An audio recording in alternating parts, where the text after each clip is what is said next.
It only took one sentence to shake the entire WNBA. Phoenix Mercury head coach Nate Tibbetts leaned into the mic, smiling like a man sharing an inside joke, and said, "We've tried to get DB the last 2 off-seasons, third time's the charm. Alyssa Thomas helped in that a little bit." The audience laughed, but Fever fans didn't, because that single line, that 10-second clip, confirmed what they had been whispering about for months. It wasn't just a reunion, it was a confession. It was proof that DeWanna Bonner in the Phoenix Mercury had been plotting this move long before she ever put on an Indiana jersey. Fans called it the moment the mask slipped, the instant the league's worst-kept secret became undeniable. At first glance, the clip looked harmless, just another coach reminiscing about a player he admired.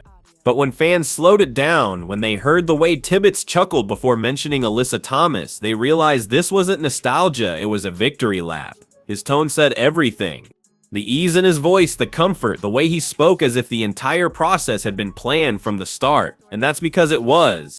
For Indiana Fever fans, those few words changed everything they thought they knew about DeWanna Bonner's time with their team. This wasn't a bad fit, this wasn't an unfortunate ending. It was a setup, years in the making, hiding in plain sight. When Indiana announced DeWanna Bonner's signing, optimism filled the air. A 2-time WNBA champion joining a team built around rising superstars like Caitlin Clark and Aaliyah Boston sounded like the perfect balance of youth and experience.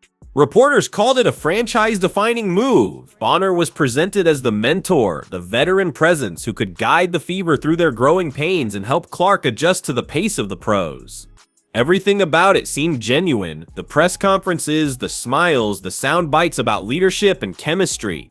But behind that polished image was something far more calculated. Bonner wasn't coming to Indiana to lead a rebuild. Barely a month into the season, the illusion shattered. 9 games. That's all it took for DeWanna Bonner to demand a trade and quietly vanish from the team she had promised to elevate. There was no emotional farewell, no thank you message to fans, no video tribute, just a short, lifeless statement. Despite our shared goals and excitement heading into the season, I felt the fit did not work out. It read like it was written weeks in advance, like she'd known this moment was coming all along. The Fever front office was blindsided. She was setting up her escape route, one that would end right back where her heart and her loyalty had been all along, Phoenix. The locker room was silent, and the fan base, still holding on to hope, began to realize something was deeply wrong. This wasn't about fit, this wasn't about chemistry, it was about deception, and everyone in Indiana had just been played. After the clip of Nate Tibbetts spread online, Fever fans became detectives. They looked back at every small moment that suddenly made sense in hindsight. Bonner's lack of energy in huddles, her personal leave that came out of nowhere, her distant demeanor during team introductions, it all felt rehearsed. Her body might have been in Indiana, but her heart was somewhere else, and now they knew exactly where. Phoenix. Tibbetts had admitted, clear as day, that the Mercury had been trying to sign Bonner for multiple seasons, including when she was still under contract with Connecticut and later with Indiana. Fans didn't need speculation anymore, they had evidence. For years, the Mercury had been chasing her, and they finally got what they wanted. That's when the phrase, "the Phoenix receipt," was born.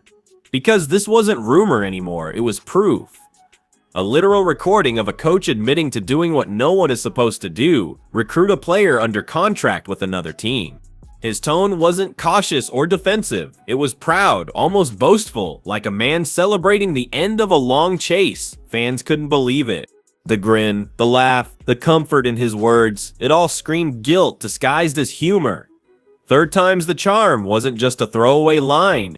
It was the roadmap of a multi-year pursuit, one that violated league ethics, but apparently didn't matter to those involved, because they didn't think anyone was listening until the internet hit replay. But it was that last part. Alyssa Thomas helped in that a little bit, that set the internet ablaze. Everyone knew Alyssa Thomas wasn't just Bonner's former teammate. She was her fiancé, and that changes everything. Suddenly, this wasn't just tampering, it was influence. A player potentially persuading another to leave her team for a destination already waiting behind the scenes. Fans argued that Thomas's involvement blurred every professional line imaginable.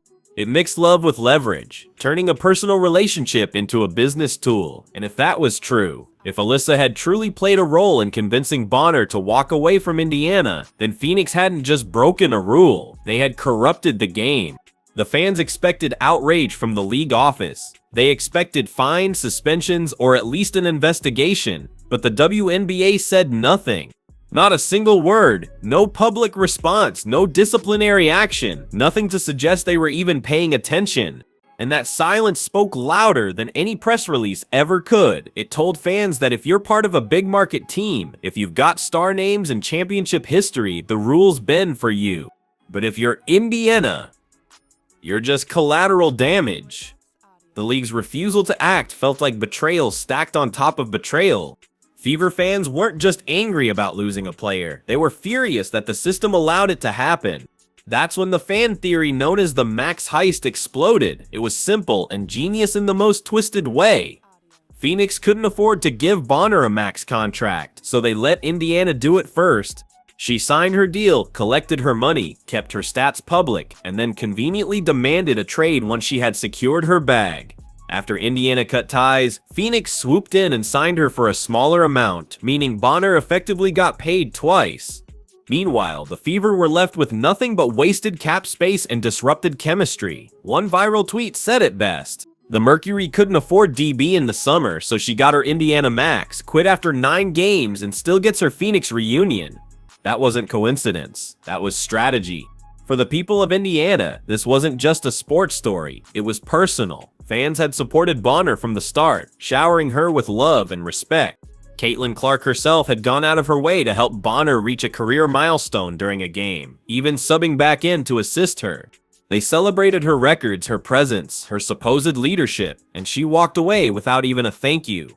To the Fever faithful, that was unforgivable. It wasn't just about basketball, it was about loyalty, integrity, and basic respect. And the realization that they had been lied to, used as a stepping stone for someone else's agenda, hit harder than any loss on the court.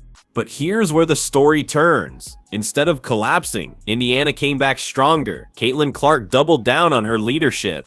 Aaliyah Boston became even more dominant in the paint. Kelsey Mitchell, Sophie Cunningham, and Lexi Hull became the heartbeat of the team. They turned pain into fuel, betrayal into energy. Every game became a statement. Every win a message to the rest of the league. You can't fake chemistry and you can't break this bond. Fans filled arenas. Chants got louder. The Fever stopped waiting for validation. They started creating it. What was supposed to be a setback became the spark that reignited their fire. Online, the clip became a movement. People outside Indiana started paying attention. Analysts broke it down frame by frame. Commentators questioned the league's ethics. Even rival fan bases admitted that something didn't feel right. This wasn't just about Bonner anymore. It was about accountability. How many other teams had done the same thing and just never been caught on tape? How many times had small market teams like the Fever been taken advantage of by power franchises that play by their own rules? Fans realized they weren't just supporting Indiana anymore. They were standing up for fairness in the sport they love. In the end, what was meant to humiliate the Fever ended up defining them. They became the league's moral center, the team that plays with heart, fights with integrity, and doesn't chase shortcuts. Bonner's exit became a symbol of everything Indiana refused to become. While Phoenix bragged about their reunion, Indiana built something real. And every time Clark drilled a deep three or Boston dominated a top seed, it felt like justice. Because even though Phoenix got what they wanted, Indiana won something more valuable, self-respect. They didn't need a superstar to buy success. They earned it. So when you rewatch that clip, when Tibbetts laughs and says "third time's the charm," remember what it really means. Because you can buy contracts, you can bend rules, and you can silence critics, but you can't fake heart. And in this league, heart always wins in the end. So what do you think? Should the WNBA investigate Phoenix and DeWanna Bonner for tampering? Let us know in the comments below. Don't forget to like, subscribe, and turn on all notifications, because the truth about this league is only just beginning.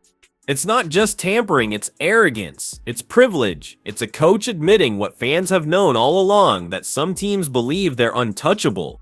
But Indiana saw it, exposed it, and rose above it. The Mercury might have manipulated the system, but the Fever transformed the pain into power.